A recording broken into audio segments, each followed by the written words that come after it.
తనను అపవిత్రపరిచి అన్య దేవతల పిల్లలను పెళ్లి చేస్తుంది అన్నాడు. అన్ని దేవతల పిల్లలను పెళ్లి చేసుకున్నారు అన్నాడు. అన్ని దేవతల పిల్లలను పెళ్లి చేసుకున్నారు వాడు. యెహోవాకు పరిశుద్ధ పట్టణమైన ప్రియమైన పట్టణమైన యెరూషలేములో దాన్ని అపవిత్రం చేశారు. అన్ని దేవత పిల్లలను పెళ్లి చేసుకున్నారు.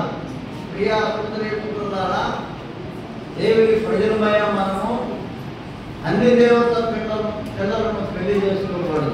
చాలామంది ఉద్యోగం ఉందని, ఆస్తి ఉందని, అందం ఉందని, బాగా బతకాలని, చాలా డబ్బు అయిపోయిందని, కారులు ఉన్నాయని, బిల్డింగ్లు ఉన్నాయని ఇలా ఆశపడి అన్ని దేవుళ్ళలో ఇచ్చేవాళ్ళు ఉన్నారు. అన్ని దేవుళ్ళలో అమ్మాయిలు ఇచ్చేవాళ్ళు ఉన్నారు. అలాగే మగ పిల్లలకి అన్ని దేవుళ్ళలో నుంచి పెళ్లి చేసుకునేవాళ్ళు కూడా ఉన్నారు. ప్రియా చూస్తున్నారా, దేవుని వాక్యం అలా చెప్పదు, అలా ఒప్పుకోదు. ఎందుకంటే సొలొమోను అనేటువంటి మహాజ్ఞాని అయిన ఒక రాజు ఉన్నాడు. ఆ రాజు కూడా ఒక జ్ఞానవంతుడు. వృక్షశాస్త్రాన్ని రాసినవాడు ఆయన. పరమగీతములు, ప్రసంగి గ్రంథాలు, సామెతల గ్రంథం రాసినవాడు ఆయన. చాలా జ్ఞానయుక్తమైన మాటలు రాశాడు. అలాంటి రాజు దేవుడి జ్ఞానంతో నింపబడ్డాడు. దైవ జ్ఞానం సామాన్యమైంది కాదు. దైవ జ్ఞానంతో నింపబడ్డాడు. ఇద్దరు స్త్రీలు ఒక ఇంటిలో పట్టుకొని ఇద్దరు కథలు, వారిద్దరు వేస్తారు. ఒక రాత్రి కాడ ఒక స్త్రీ ఇక పొల్లి తన బిడ్డ మీదకి పట్టుకున్నది. ఆ బిడ్డ చనిపోయాడు. ఒక రాత్రి కాడ లేచి చనిపోయిన తన బిడ్డను తీసి బతుకున్న దాని యొక్క ఆ బిడ్డ యొక్క పడకలో పెట్టి, ఆ తల్లి ఆ పడకలో పెట్టి, ఆ బతుకున్న బిడ్డని దీని పక్కన పడేస్తుంది. తెల్లవారు చూసింది, బిడ్డకి పాలు ఇద్దామని చూస్తే ఆ చనిపోయిన బిడ్డ పాలకు రావడం. అప్పుడు తల్లి చూసి అవి తిప్పి చూసింది. ఈ బిడ్డ నా బిడ్డ కాదే అని అనుమానం వచ్చింది. అప్పుడు అన్నది, ఆ బిడ్డ నా బిడ్డ, చనిపోయిన నీ బిడ్డను నా పక్కలో పెట్టేవే అని ఆ స్త్రీ అడిగితే, కాదు ఆ బిడ్డే నీ బిడ్డ, బతుకున్నదే నా బిడ్డ అని దొంగ పని చేసిన ఈమె అంటారు. వాళ్ళిద్దరు కలిసి రాజు దగ్గర కొడతారు. అదే వాదన, అయ్యా బతుకున్న బిడ్డ నాది, చనిపోయిన బిడ్డ దానిదయ్యా అని ఆమె అంటారు. ఏమంటది, కాదు రాజా, బతుకున్న బిడ్డ నా బిడ్డ, చనిపోయిన బిడ్డ దాని బిడ్డ అయ్యా అని ఏమంటారు. రాజుకి అర్థం కాక అప్పుడు రాజు దైవ జ్ఞానంతో నింపబడి ఉన్నాడు. దేవుడు ఆత్మపూర్ణుడై ఉన్నాడు. ఒక ఖడ్గము దాండి అన్నాడు. ఖడ్గాలు తెచ్చారు, కత్తి తెచ్చిన తర్వాత బతుకున్న బిడ్డని 2 ముక్కలు చేసి దీనికి ఒక ముక్క, దానికి ఒక ముక్క ఏమన్నాడు. వెంటనే బ్రతుకున్న బిడ్డ యొక్క తల్లి ప్రాణము తల్లడిల్లిపోయి, అయ్యా రాజా వద్దు, ఒకవేళ ఆ బిడ్డ నాకు చూసుకున్నది అక్కడైనా పట్టుకుంటాడు, ఆ బిడ్డను సంపదయ్యా, దానికి ఏం చేసి బిడ్డను కలిగిన తల్లి నా గుర్తు రాజా, ఆ బిడ్డ దానికి ఇచ్చేసి అదేముంటుంది. అటు రాజా చెప్పినట్టుగానే ఈ బతుకున్న బిడ్డని 2 ముక్కలు చేసి దానికి ఒక ముక్క, నాకు ఒక ముక్క ఇవ్వమని ఒక రాజు గ్రహించి, అదే బతుకున్న బిడ్డ మొదటి దాని బిడ్డరా, అందుకే ఈ బతుకున్న బిడ్డను చేసి మొదటి దానికి, చచ్చిన బిడ్డ దీని బిడ్డ అని రాజు తీర్పు చేయగానే ఆ సామ్రాజ్యంలో ఉన్న ప్రజలందరూ ఆశ్చర్యపోయారు. చూసారా, ఆశ్చర్యపోయి ఈ జ్ఞానం ఎక్కడిది, దేవుడు ఇచ్చిన జ్ఞానం ఆశ్చర్యపోయాడు. అంతటి మహాజ్ఞాని అయిన సొలొమోను ఏం చేశాడంటే అన్ని స్త్రీలను స్త్రీలను పెళ్లి చేసుకున్నాడు. అందుకు చెప్పింది ఈ మాట. ఏం చేశాడా? అన్య స్త్రీలను పెళ్లి చేసుకున్నాడు. ఐగుప్తు రాజు దగ్గరికి ఐగుప్తు రాజు కుమార్తెను పెళ్లి చేసుకున్నాడు. ఈయన రాదు కదా, ఈయన రాదు. ఇశ్రాయేలు దేశాన్ని పరిపాలిస్తున్న రాజు 40 సంవత్సరాలు పరిపాలన చేశాడు. మహాజ్ఞానవంతుడు ఈయన. వాళ్ళ దేశంలో చాలా అందమైన పిల్లలు ఉంటారు. అసలు ఇశ్రాయేలు దేశంలో ఉన్న అందమైన పిల్లలు ఏ దేశంలో ఉంటారు? ఇశ్రాయేలు అంటే చాలా అందగతులు.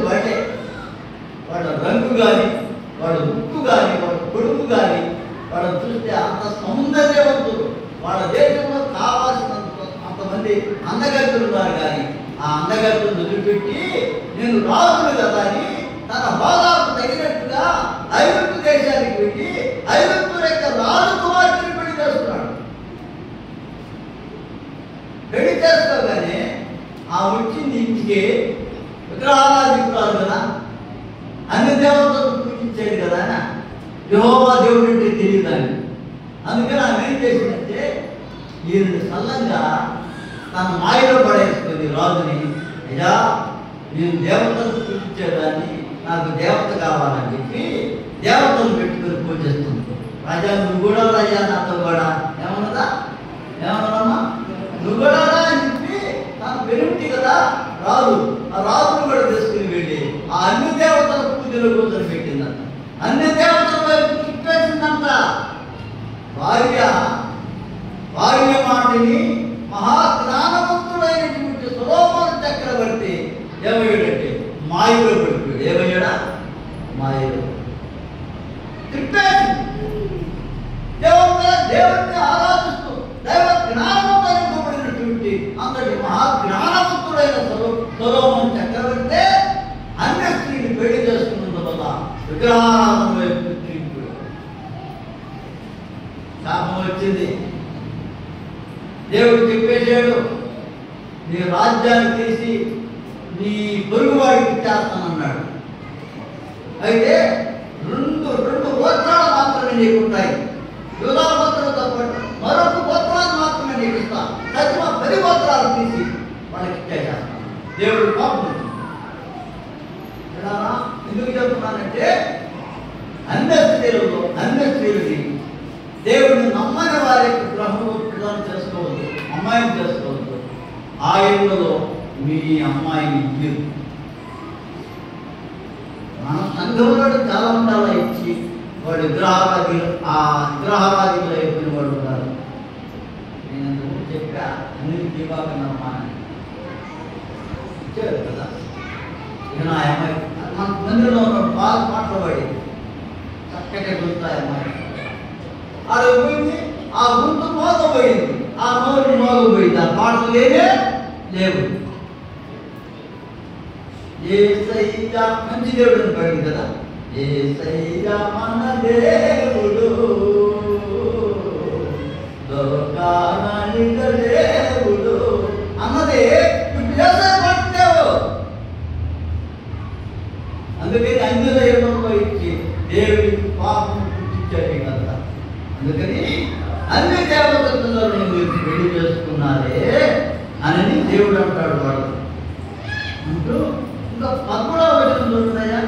మరియు 2వసారి మీరే రాకుండా చేతులు యెహోవా బలిపీఠమును మీరు ఏడుపుతోను కన్యలతోను రోదనలతోను తడుపుదురు. కాబట్టి ఆయన ఈ నైవేద్యమును అంగీకరింపకయో ఆమెకు అనుకూలము కాని అర్పణలను మీ చేత తీసుకొనకై ఉన్నాడు. ఎందుకు తీసుకోలేదు మీ అర్పణని? మీ నైవేద్యాలు దేవుడు ఎందుకు తీసుకోవట్లేదు? మీరు అర్పించే అర్పణలు, మీరు చేసే స్తోత్రాన్ని దేవుడు వద్దంటున్నాడు. ఎందుకు వద్దంటున్నాడు?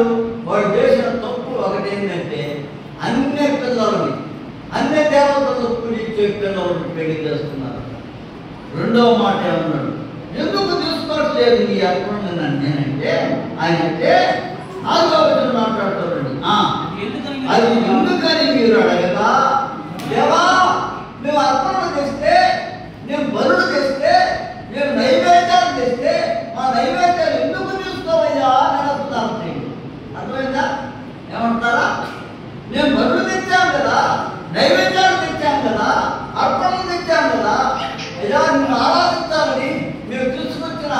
ఈ ఫలాలను ముందుకు చూసుకోవయ్యా అని అడిగితే ఆ దేవుడు అన్నాడు, చదవయ్యా, ఎందుకని మీరు అడుగుగా యవన కాలమందు నీవు పెళ్లి చేసుకుని అన్యాయముగా విసర్జించిన నీ భార్య పక్షమున యెహోవా సాక్షి ఆయను, అది నీకు తోటిదై నీవు చేసిన నిబంధనకు పాత్రురాలు కదా. నిబంధన చేసుకుంటాడు, నేను నీకు భార్యనై ఉంటాను, నేను నీకు భర్తనై ఉంటాను. ఎప్పటిదాకా? చనిపోయిన దాకానని వారిద్దరు భార్యాభర్తలు నిబంధన చేసుకుంటారు, ప్రమాణాలు చేసుకుంటారు. ఏమన్నాడు ఇంకా? నిబంధన చేసుకున్న నీ పాత్రురాలు కదా, ఆమె నీ పెళ్లి భార్య కదా. కొంచెముగానైనను దైవాత్మ నొందిన వారిలో ఎవరును ఇలా చేయలేదు. ఏమంటాడు దేవుడు ఇక్కడ? ఎందుకు నీ అర్పణ నేను తీసుకోలేదు, ఎందుకు నీ నైవేద్యాలు నేను సేకరించలేదు? నువ్వు అర్పించే ఫలాలు ఈ చేతులతో అర్పిస్తున్నది నేను అంగీకరిస్తున్నా, వద్దని చెప్తున్నా. నీ ఆరాధన నాకు వద్దని చెప్తున్నా, నీ పాటలు నాకు వద్దని చెప్తున్నా, నీ ప్రార్థన నాకు వద్దని చెప్తున్నా. ఎందుకయ్యా? ఎందుకుందయ్యా? నేను అర్పిస్తున్నా, ఎందుకు చూసుకోవయ్యా అని అడిగితే దేవుడు అన్నాడు రెండవ మాట, ఒకటి అన్య దేవతలను మీరు పెళ్లి చేసుకున్నారు, రెండవది పెళ్లి చేసుకున్నా నీ భార్యని నువ్వేం చేసావు? యవన కాలమున నీవు పెళ్లి చేసుకున్నా అన్యాయముగా విసర్జించిన ఆ భార్యని ఏమన్నాడు? అన్యాయంగా విసర్జించావు, తోచేసావు, కాదన్నావు, నెట్టేసావు, పరిస్థితించేసావు. అందుకని అన్యాయంగా విసర్జించిన నీ భార్య యవనస్తురాలే, అది నీ తోటిదై ఉంది, యవనస్తురాలై ఉంది, నీతో నిబంధన చేసిందై ఉంది, నీతో సంసారం చేసిందై ఉంది, మీరిద్దరు కలిసి జీవించారు, మీరిద్దరు కలిసి పడుతున్నారు. ఇప్పుడు ఏమంటున్నావు? ఆ భార్యను తోసివేశావు. అందుకనే ఆ భార్య పక్షముగా యెహోవా సాక్షి ఆయను. నీతో యాజ్యమాడేది ఎవరంటే దేవుడు యాజ్యమాడతాడు, దేవుడు యాజ్యమాడతాడు, దేవుడే నీతో వాదన చేస్తాడు, దేవుడే తీర్పు చేస్తాడు. అదే ఇక్కడ అంటాడు, అన్యాయముగా యవన కాలముందు నీవు విసర్జించిన నీ భార్య పక్షమున యెహోవా సాక్షి ఆయను. దేవుడితో నీవు యాజ్యం. ప్రియా సోదరి సోదరులారా, భార్యాభర్తలను దేవుడు ఏర్పాటు చేశాడు. దేవుడు జతపరిచిన వాడిని మనుషులు ఎవరు మార్చకూడదు. మత్తయి సువార్త చదువయ్యా 19వ అధ్యాయం. మత్తయి సువార్త 19వ అధ్యాయం. ఇంకా ఇక్కడ కొన్ని మాటలు చెప్పేసి అది వెళదాం. చూడండి ఏమన్నాడు? నీ భార్య నువ్వు చేస్తున్న నిబంధనకు పాత్రురాలు కదా అని, నీ పెళ్లి భార్య కదా అని కొంచెముగానైనను దైవాత్మ నొందిన వారిలో ఎవరు ఎలాగూ చేయలేదు. అప్పుడు చేసేందుకు ఏమి జరిగను? దేవుని చేత సంతతి నున్నవాళ్ళు యత్నము చేసింది కదా. కాగా మిమ్మల్ని మీరే జాగ్రత్త చేసుకుని ఎవరెవరు పెళ్లి చేసుకున్న నీ భార్యల విషయంలో విశ్వాసఘాతకులు కాకుడి. భార్యను పరిత్యజించుట నాకు అసహ్యమైన క్రియ. భార్యను తోచివేయుట, భార్యను పరిత్యజించుట, భార్యను నెట్టివేయుట నేను అసహించుకునే క్రియ అని దేవుడు. ఆమె పక్కన పెట్టేసి సంతానం కావాలని ఇంకా క్రమం చేసుకున్నాడు. అంటే ఎందుకు భార్యని విసర్జిస్తున్నావు? భార్యను విసర్జించడానికి కారణం ఏంటి? సంతానం లేదంట. ఆమె ఏం లేదంట? ఏమీ లేదన్నాడా? సంతానం లేదంట. లేకపోతే మాటలు లేదంట. భార్యని విసర్జించడానికి బైబిల్లో ఒకే ఒక కారణం రాయబడి ఉంది. అది కూడా చూపిస్తుంది. భార్యని విసర్జించాలి లేకపోతే పరిత్యాగ పత్రిక ఇవ్వాలంటే ఒకే ఒక కారణం ఏంటంటే వ్యభిచార కారణాలను బట్టి తప్ప అన్నాడు.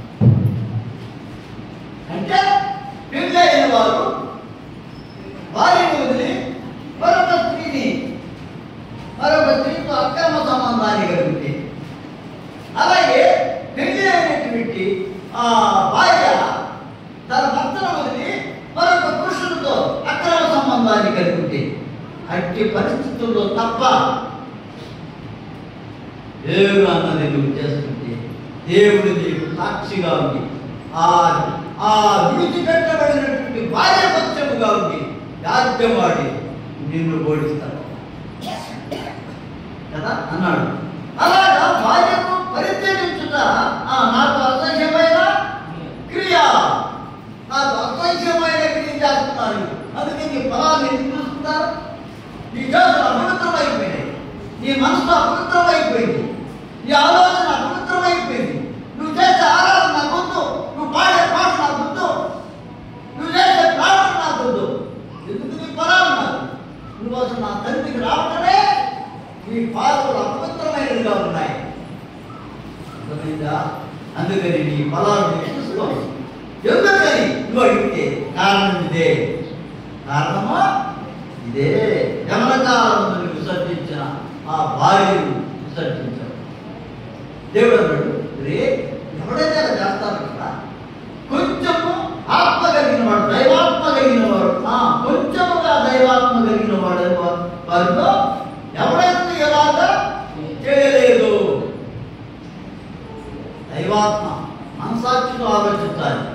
అయ్యో నిజమే కదా, నేను సంసారం చేసిన నా భార్య, నాతో పండుకున్న నా భార్య, పెళ్లి పెళ్లిలో ప్రమాణం చేతులు పెట్టుకుని ప్రమాణం చేసిన నా భార్య కదా అని అలాగ ఆలోచించి దైవాత్మతో ఆలోచిస్తే భార్యను ఎన్నడూ కూడా విసర్జించడానికి వీలు లేనే. బైబిల్ ఒప్పుకోద్దాన్ని, బైబిల్ మత్తయి సువార్త 19వ అధ్యాయం 3 నుంచి చదవండి. మత్తయి సువార్త 19వ అధ్యాయం పక్కనే ఉంటుంది చూడండి. 19వ అధ్యాయం 3వ వచనం. ఆయనను శోధింపవలనని ఆయన యొద్దకు వచ్చి ఏ హేతువు చేతనైనను పురుషుడు తన భార్యను విడనాడుట న్యాయమా అని అడుగుగా ఆయన సృజించిన వాడు ఆది నుండి వారిని పురుషునిగాను స్త్రీనిగాను సృజించననియు ఇందు నిమిత్తము పురుషుడు తల్లిదండ్రులను విడిచి తన భార్యను హత్తుకొనును, వారిద్దరూ ఏక శరీరముగా ఉండునని చెప్పిన నీవు మీరు చదవలేదా? కాబట్టి వారికను ఇద్దరుగా కాక ఏక శరీరముగా ఒక్క శరీరముగా ఉన్నారు కనుక దేవుడు జతపరిచిన వారిని మనుషులు వేరుపరచకూడదు వాడు అన్నారు కదా. పరిశీలించి ఆయన్ని విమర్శిస్తా అడుగుతున్నారు తప్పు పట్టుకోవాలని. పురుషుడు తన భార్యని విడనాడుట న్యాయమా అన్నాడు. న్యాయం అవుతారా అన్నాడు కదా. ఏమన్నాడు? దేవుడు వారిని పురుషుని గాను స్త్రీని గాను సృష్టించాడే తప్ప విడిగా ఉండమని చెప్పరా. అదే కాదు, వారిద్దరూ పెళ్ళైన తర్వాత ఏక శరీరమైపోయారు. ఏమన్నా వారిద్దరూ కాక ఒకటై ఉన్నారు వాడు. అందుకని దేవుడు అలా ఉండటానికే చేశాడు. దేవుడు వారిని జతపరిచాడు కనుక దేవుడు జతపరిచిన వారిని మనుషులు వేరు చేయకూడదు. ప్రియులారా, భార్యాభర్తలు ఇద్దరు కాదు, వాడు ఒకరే ఏక శరీరం అయిపోయారు. వారు తన తల్లిదండ్రులను విడిచి అన్న మాట్లాడుతుంది అక్కడ ఏమన్నాడు? తన తల్లిదండ్రులను విడిచి, పురుషుడు తన తల్లిదండ్రులను విడిచి తన భార్యను హత్తుకొనును, వారిద్దరూ ఏక శరీరం. తల్లిదండ్రులు ఎవరు వాళ్ళ మధ్యలోకి దూరి వాళ్ళ బాంధవ్యాన్ని, వాళ్ళ పవిత్రమైనటువంటి బాంధవ్యాన్ని వేరు చేయకూడదు. అలా చేస్తే దేవుని వాక్యం ఒప్పుకోతుంది. దేవుని వాక్యం దైవాశీర్వాదాలు కోరుకుంటాం. అలా చేసిన వాళ్ళు అనుభవించిన కష్టాలు నాకు తెలుసు. అలా చేసిన వాళ్ళు అనుభవించిన కష్టాలు నాకు తెలుసు. ప్రియా సోదరులారా, అనుభవపూర్వకంగా చెబుతున్నాను నేను. దేవుడు న్యాయవంతుడు. విడిచిపెట్టబడిన భార్య పక్షముగా దేవుడు సాధ్యపడు. దేవుడు అన్నాడు, అది నాకు అసహ్యమైన క్రియ. దేవుడు వారిని జతపరిచాడు కనుక దేవుడు జతపరిచిన వారిని మనుషులు ఎవడో ఏడు చేయకూడదు అంటూ వాడు ఇంకా ఏమని చేస్తున్నారు? 7వ వచనం, అందుకు వారు అలాగైతే పరిత్యాగ పత్రికనిచ్చి ఆమెను విడనాడమని మోషే ఎందుకు ఆజ్ఞాపించని వారు ఆయన అడుగగా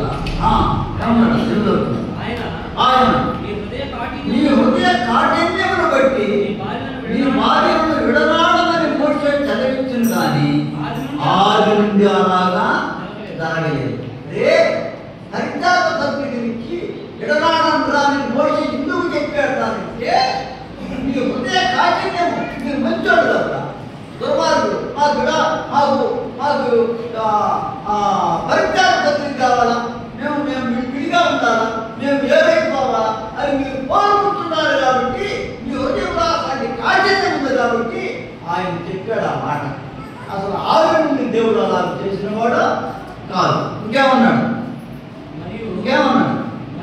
మరియు వ్యభిచారం నిమిత్తమే తప్ప తన భార్యను విడనాడి మరొకరిని పెళ్లి చేసుకున్నవాడు వ్యభిచారం చేస్తున్నాడు. విడనాడబడిన దానిని పెళ్లి చేసుకున్నవాడు వ్యభిచారం చేస్తున్నాడని మీతో చెప్పుతున్నానని వారి భార్య. ఈ మాట మీకు అర్థమైందా లేదా? ఏమన్నాడంటే భార్యకు విడాకులు ఇవ్వాలి అంటే, విడనాడాలనంటే, పరిత్యాగ పత్రిక నుంచి పంపించాలి అంటే ఒక కారణం చెప్పాడు దేవుడు. ఏంటంటే వ్యభిచార కారణమును బట్టి తప్ప. ఏ కారణమా? వ్యభిచార కారణమును బట్టి తప్ప విడాకులు ఎవరో కోరటానికి లేదు. ఇందాకే చెప్పేసే మాట. వారిద్దరూ భార్య పడుతుంది, నచ్చబద్ధపడ్డారు, నమ్మకస్తులు, ఒకరినొకరు నమ్ముకున్నారు. ఎవరైనా విశ్వాస బాధకులై భార్యను మోసం చేసిన, భర్తను మోసం చేసిన, అర్థమైందా? అట్టి పరిస్థితుల్లో విడాకులు, అట్టి పరిస్థితుల్లో ప్రత్యేక పత్రికలు ఇవ్వడం అలా ఇచ్చి ఏమన్నాడంట, మరొక విడనాడబడిన దాన్ని కానీ పెళ్లి చేసుకుంటే నీవు విచరించుతున్నావు అంతే అన్న. విడనాడబడిన దానిని అంటే పరిత్యాగ పత్రిక ఇచ్చుకొని మళ్ళా ఇంకొక విడనాడబడిన దాన్ని పెళ్లి చేసుకున్నావు. అలా చేసుకుంటే నీవు సంసారంగా చేసేది ఏమన్నాడు? వ్యభిచారం. ఏమన్నాడు? సంసారం చేయకుండా ఏం చేస్తున్నావు? వ్యభిచారం చేస్తున్నావు, పాపం చేస్తున్నావు. వాక్యం చెప్పండి. చాలా పిల్లలు అంటున్నారు, చాలా మంది పాత్రలు కూడా ఉండేది. భార్యలు గడ్డాలు పెట్టేసి పెళ్ళాన్ని గడాలు ఇచ్చేసి పొలం కోసం పెళ్ళాన్ని చేసుకుంటే అసలు వాడు భయపడుతూ చెప్పడానికి అర్హత లేదు. వాడు మన పాత్ర. అర్థమైందా? అలాంటి వాడు బాధ్యులు మోసపోతున్నారు. మీరు వాడు బైబిల్ పట్టుకుని ఇప్పుడు దగ్గర నిలబడటానికి కూడా అర్హత లేదు. వాడు ఒక ఎమిటారు. మొదట భార్యను విడిచిపెట్టి రెండవ భార్యను వాడు చేసుకున్నాడంటే వాడు సంసారం కట్టేసేది. దేవుడి వాక్యం చెప్తుంది, అట్టి వాడు వ్యభిచరించుతున్నాడు. ఏమన్నా అట్టి వాడు వ్యభిచరించు. దేవుడి వాక్య వ్యతిరేకమైన పద్ధతులు అవలంబిస్తూ ఈనాడు సంఘాల్లో కుటుంబాలు చాలా తగ్గిపోతున్నాయి. నా తల్లి, నా ప్రజల సంఘంలో ద్వారా దేవుడి వాక్యాన్ని అర్థం చేసుకోండి. వాక్య పద్ధతిని మీకు చెప్తున్నాను నేను. ఒక్కొక్కసారి ఒక ఫంక్షన్ మీద మీకు మాట్లాడుతూ దేవుడి వాక్యాన్ని నేర్పుతున్నాను మీకు. అర్థమైందా? అలాగే మనం గమనిస్తే ఇక్కడ ఉన్నాడు. ఇంకా ఏమన్నాడు? ఇంకా ఏమన్నాడు? 10వ వచనం చూడండి. ఆయన శిష్యులు భార్య భర్తల ముందు సంబంధం ఇచ్చినైతే పెళ్లి చేసుకుంటా చెప్తాము కాదని ఆయనతో చెప్పారు. చూసారా? భార్య భర్తలకు ఉన్న సంబంధం ఎలాంటిదంట? విడదీయలేని సంబంధం అంట. ఎట్లాంటి సంబంధం అంట? చెప్పండి, ఎట్లాంటి సంబంధం అంట? విడదీయలేని సంబంధం. అది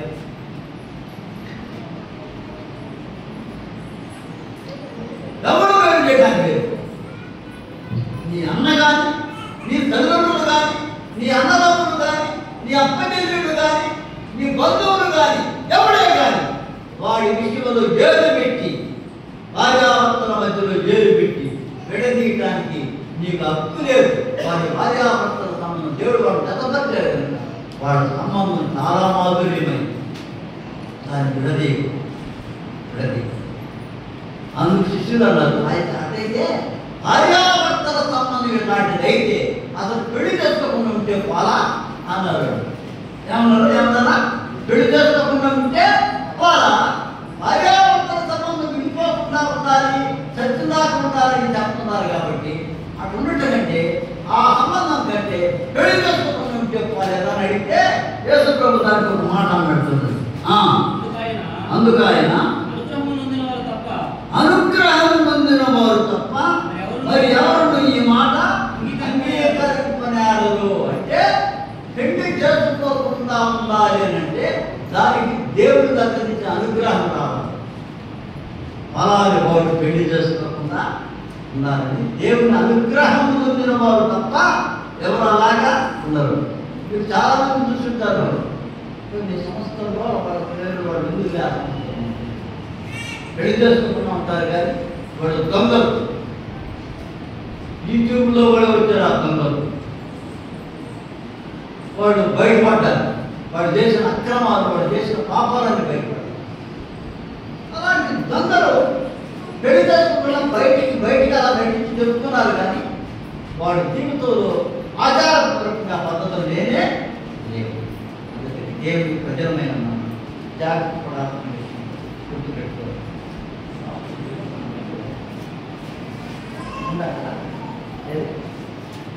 మత్తయి మరొక అధ్యాయం, ఐదో అధ్యాయం 31-32 వచ్చినారు. 5వ అధ్యాయం మత్తయి సువార్త. తన భార్యను విడనాడు వాడు పరిత్యాగ పత్రిక ఇవ్వనని చెప్పబడి ఉన్నది కదా. నేను మీతో చెప్పున్నది అనగా వ్యభిచార కారణమును బట్టి కాక తన భార్యను విడనాడు ప్రతివాడును ఆమెను వ్యభిచారిణిగా చేస్తున్నాడు. ఒకటి విడనాడబడిన దానిని పెండాడు వాడు వ్యభిచరించుతున్నాడు. నేను ఏం చెప్తున్నాడు చేస్తున్నాడు, అరే మీరు పరిత్యాగ పత్రిక ఇవ్వాలి, లేకపోతే మీరు విడనాడాలంటే ఏం చేయాలన్నా పరిత్యాగ పత్రిక ఇవ్వాల్సిందే. ఎవరికి ఇవ్వాలా, దేనికి ఇవ్వాలా అక్కడ మాట్లాడాడు. చూసారా మీరు, వ్యభిచార కారణమును బట్టి కాక, వ్యభిచార కారణమును బట్టి కాకుండా మరొక కారణంగా కానీ అలా చేస్తే వాడు దేవుడి దృష్టిలో దోషవుతాడు. ఏమవుతాడు? దేవుడి దృష్టిలో దోషవుతాడు, నిర్దోషిగా దోషవుతాడు. అట్టి వారి పక్షంగా దేవుడు రాజ్యమాడతాడు. అందుకని భార్యాభర్తలు ఎవరు విశ్వాసఘాతులు కాదు. భర్తను మోసం చేయకూడదు, భార్యని మోసం చేయకూడదు. అమ్మా తల్లి నా మాటని ఏదైనా తప్పు ఒప్పుకుంటే సరి చేసుకోండి. మీరు అలా జీవిస్తుంది కుటుంబంలో. సత్యన దాకా నీ భర్తను వెతుకున్నావు, నీ భర్తకే నీ తాడు వెతుకోవాలి. అంతేనే కదా అమ్మా, భర్తను పెట్టుకున్నావు, నీ భర్తకే నీ తాడు వెతుకోవాలి. మరో విషయాలు తాడు కట్టుకుంటే ఇవ్వకూడదు. బైబిల్ ఒప్పుకోదంటే బైబిల్ ఒప్పుకోదు. అది అక్రమమైన పద్ధతి, అది అక్రమమైన అభిలాషం. దాన్ని దేవుడు ఇష్టపడదు. అలా ఎవరైనా సరే యవన కాలంలో తన భార్య విడనాడేవా, దేవుడు విడనాడబడిన భార్య పక్షంగా ఉండి నీతో యాచన నీకు తీర్పు చేస్తాడు, నీకు నెమ్మది లేకుండా చేస్తాడు.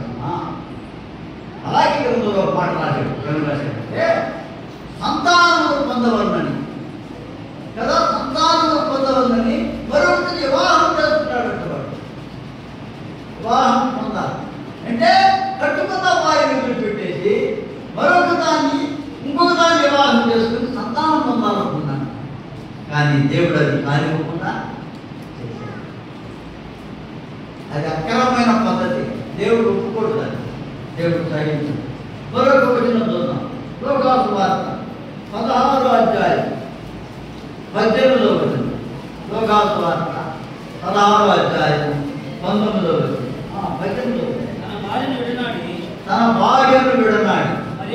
వివాహం చేసుకున్న ప్రతివాడు వ్యభిచరించుచున్నాడు. ఏం చేస్తుందా మా ఇన్నారి మాట తన భార్య విడనాడి మరొక అమ్మాయి పెళ్లి చేసుకుంటే అసలు సంసారం చేసిన ఏం చేస్తున్నాడు? వ్యభిచారం చేస్తున్నాడు. నేను చెప్పలే ఈ మాట, దేవుడు చెప్తున్న మాట. దేవుడు చెప్పాడు ఈ మాట. దేవుడు చెప్పాడు, చెప్పాలా మాట? అక్కడ వాళ్ళు చెప్పాలి, మీరు కాదు. బైబిల్ చదివి చెప్పాలి. అక్కడ దేవుడు చెప్తున్న మాట. దేవుడు చెప్తున్న మాట ఎక్కడ మాట? యేసుప్రభు ఎక్కడి నుంచి చెప్తున్నాడు ఆయన కదా? ధనాపేక్ష నీతిమంతులు అని చెప్పుకుంటా వచ్చి యేసుప్రభు చెప్తున్నాడు ఈ మాట. ధర్మశాస్త్రంలో పుల్లైన తప్పిపోవడం కంటే ఆకాశము భూమిని గతించుకోవడం తన భార్యను విడనాడు మరొక వివాహం చేసుకున్న ప్రతి వాడును వ్యభిచరించుతున్నాడు. భర్తను విడిచిన దాన్ని వివాహం చేసుకున్న వాడు వ్యభిచరించుతున్నాడు. అది వివాహం సంసారం అనబడుతుంది. కట్టుకున్న దాన్ని వదిలిపెట్టి మరొక దాన్ని వివాహం చేసుకుంటే అది వ్యభిచారం. అది వ్యభిచరిస్తున్నాడు. వాడు వ్యభిచారం చేస్తున్నాడు అని చెప్పేసి చూడతారా? వ్యభిచారం తప్పకుండా చేస్తారా? చెప్తున్నామాట. వ్యభిచారం తప్పకుండా చేస్తారా? ప్రింట్ పత్రికలో ఇచ్చాడు, రామపత్రికలో కొన్ని లిస్ట్ ఇచ్చాడు కదా. ఏమిటంటే వ్యభిచారము, దొంగలను కదా, ఆడవితనం గల వారు, లోపులను, వీళ్ళందరూ దేవుడు రాజ్యంలో చేరదన్నాడు దేవుడు. ఇంకో మాట అన్నాడు, గతకు దేశం వచ్చిన 21వ అధ్యాయం 7వ వచనంలో తిరిగి వారు అవిశ్వాసులు, అసహ్యులు, వ్యభిచారులను, మాంత్రికులను, విగ్రహారాధికులందరూ, అబద్ధీకులందరూ అగ్ని గంధకములతో మండు గుండములో వ్యభిచారం ఆడిపోతారు. వ్యభిచారం ఆడిపోతారా? కళ్ళకు పోతారా? కళ్ళకు పోతారా? ఆడిపోతారా? అగ్ని గుండమే. జాగ్రత్త సుమా. అమ్మా, నీ జీవితంలో ఎలా ఉన్నావు? నువ్వు పర్వతానికి వెళ్తావా లేకపోతే నరకానికి వెళ్తావా? జాగ్రత్త. అది కనుక ఈ రీతిగా దేవుని వాక్యము స్పష్టంగా తెలియపరుస్తున్న మాటలు మనం నేర్చుకుంటున్నాం. మొదటి కొరింథీ పత్రిక 7వ అధ్యాయం. మొదటి కొరింథీ పత్రిక 7వ అధ్యాయం. మొదటి 2వ వచనం చూడండి. అయినను జాగ్రత్తలు జరుగుతున్నందున ప్రతి వారికి అంత భార్య ఉండవలదు, ప్రతి స్త్రీకి అంత భర్త ఉండాలి. భార్య భర్తకును అలాగే భర్త భార్యకును వారి వారి ధర్మములో నడుపవలను అని అంటూ ఆయన చెప్పుకుంటూ వచ్చి 10వ వచనం చూడండి. ఆయన 10వ వచనం మరి పెంటైన వారికి నేను కాదు ప్రభువే ఆజ్ఞాపించున్నది ఏమనగా ఎనండి ఆ మాట భార్య భర్తను ఎడబాయకూడదు. ఎడబాసిన ఎడద పెళ్లి చేసుకొనకుండా ఉండాలా? అది భార్య భర్తను ఎడబాయకూడదు. ఒకవేళ నీ దౌర్భాగ్య పరిస్థితులు బట్టి ఒకవేళ ఎడబాసవా పెళ్లి చేసుకోకుండా ఉండిపోవాలి. పెళ్లి చేసుకుంటే వ్యభిచారం చేయండి. అర్థమైందా? పౌలు రాసిన మాట ఇక్కడ పౌలు చెప్తున్నాడు. ఇందాక యేసు ప్రభు చెప్పిన మాట విన్నాం కదా మనం స్వార్థంలో. ఇక్కడ పౌలు చెప్తున్నాడు ఏమన్నాడు? మొదట ఎడబాయి భర్త ఎడబాయి భార్యను ఎడబాయకూడదు. తర్వాత ఎడబాసిన ఎడల పెళ్లి చేసుకొనకుండా ఉన్నని లేదా భర్తతో సమాధానపడాలి. అయ్యి పెళ్లి చేసుకోకుండా కొంతకాలం ఆగిన తర్వాత ఆగి సమస్యలన్నీ మర్చిపోయి మళ్ళా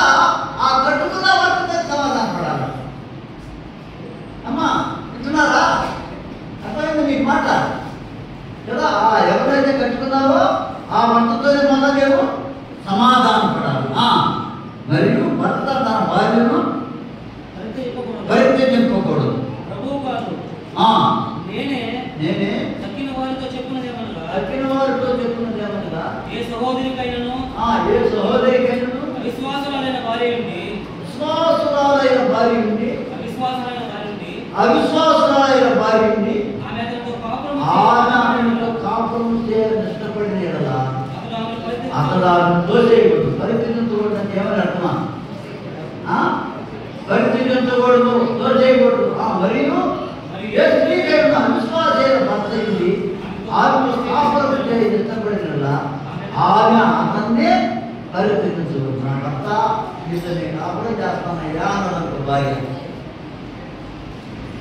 తోసేయాలన్నా తెలుసుకోవాలన్నా అమ్మా చెప్పండి, తెలుసుకోవాలి. అందుకని అవిశ్వాసాలు అయి దేవుడిని నమ్మకపోయి ఉండదు. మొదటగా అలా చేసుకున్నట్టు కాపాడు ఉంటుంది. అలాంటి పరిస్థితుల్లో కూడా దేవుడి వారికి మీకు జ్ఞాపకం. ఆఖరిగా ఒక మాట 39 ఉంది, 27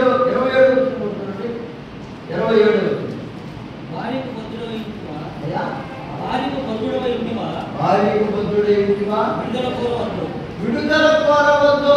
భార్య యొక్క విడిగా ఉంటివా వివాహం కోరవద్దు. ఉండగలిగి చాలా మంది మనస్సు నిలపలేరు వాళ్ళు వివాహం చేసుకోరు. అసలు ప్రమేయం ఇక్కడ మాట ఎందుకు భార్య అంటే జాగ్రత్తలు జరగకుండా ఉండటానికి. అందుకని ప్రతి పురుషుడికి సొంత భార్య ఉండాలా, ప్రతి స్త్రీకి సొంత భర్త ఉండాలి. ఎందుకు? జాగ్రత్తలు జరగకుండా ఉండటానికి.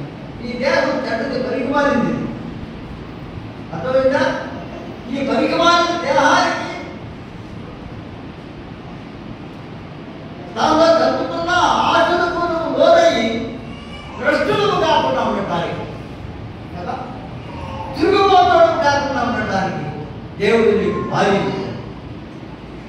దేవుడు ఏర్పాటు చేసింది. అది దేవుడే ఆదాముకు అమ్మనిచ్చింది ఎవరా?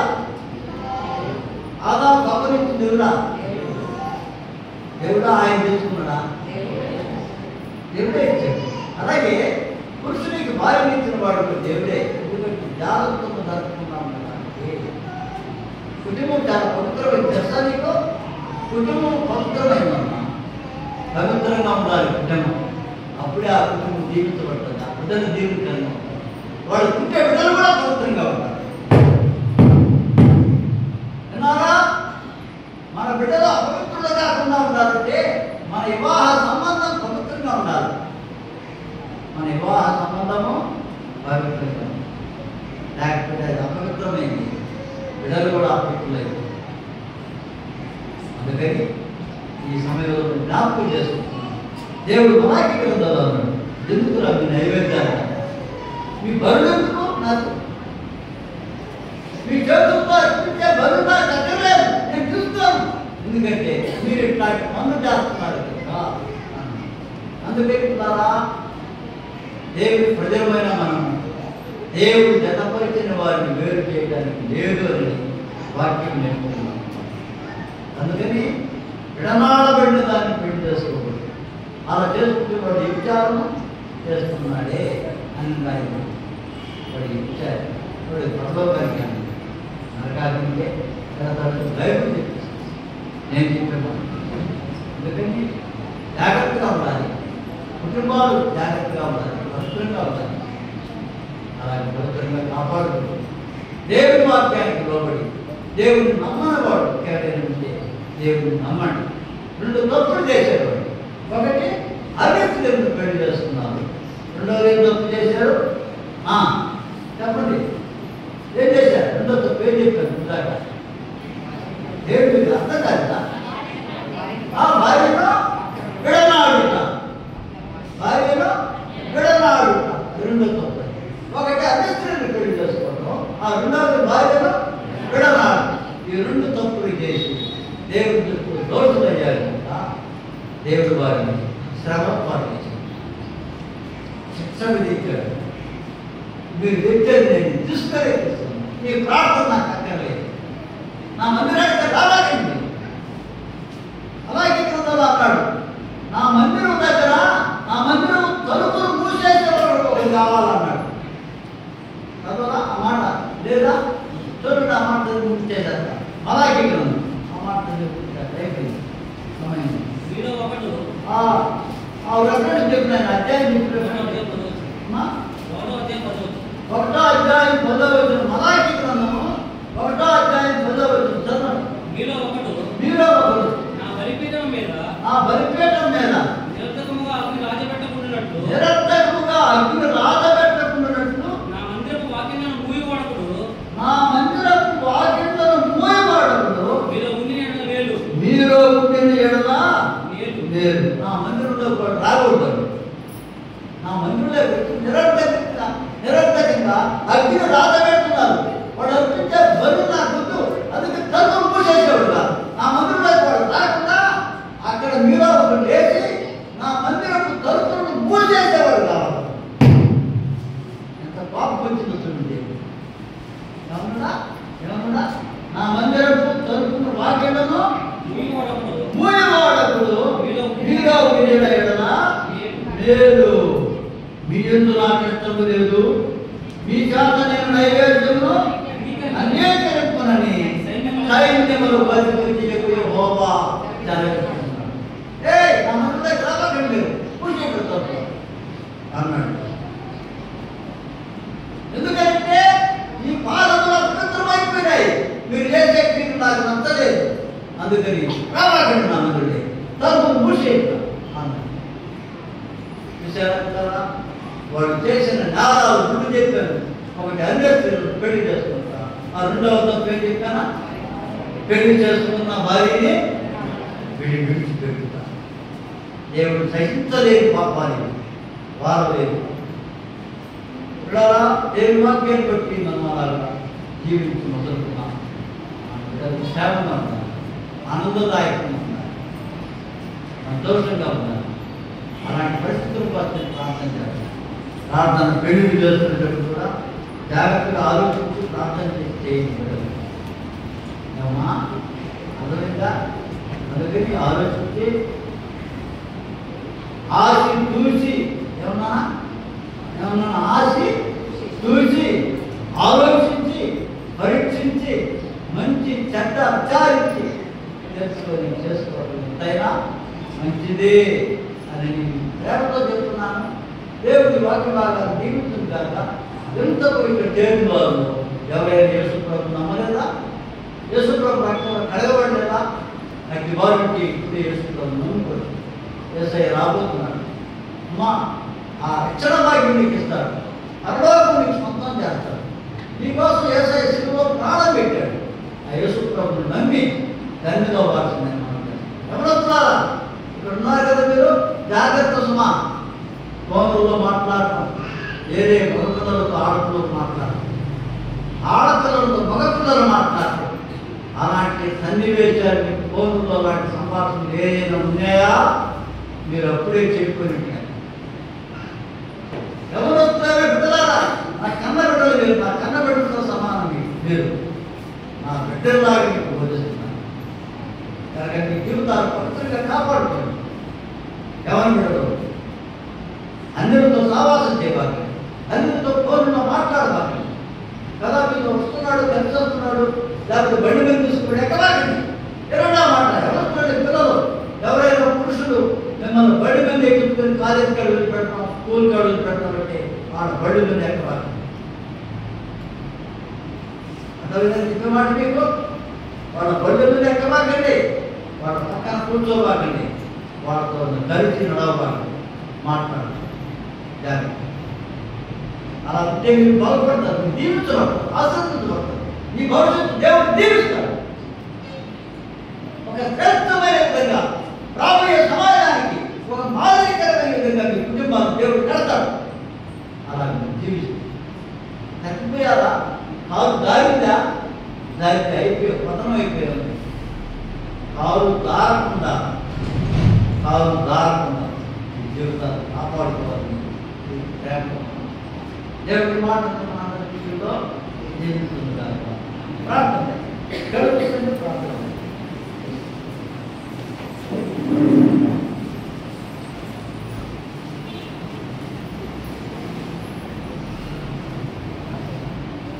మహోన్నతుడా, దయాదాక్షిణ్య పూర్ణుడా, పరిశుద్ధుడా, నీ పాదాలకు స్తోత్రంలో ఉందని తెలుస్తున్నాం. ఇంతదనక నీ వాక్యం చేత మమ్మల్ని బలపరిచావు. అనేక రీతులుగా మమ్మల్ని ఆయన హెచ్చరించారు. ఎవరు ఒకటి వివాహం చేసుకునే విషయం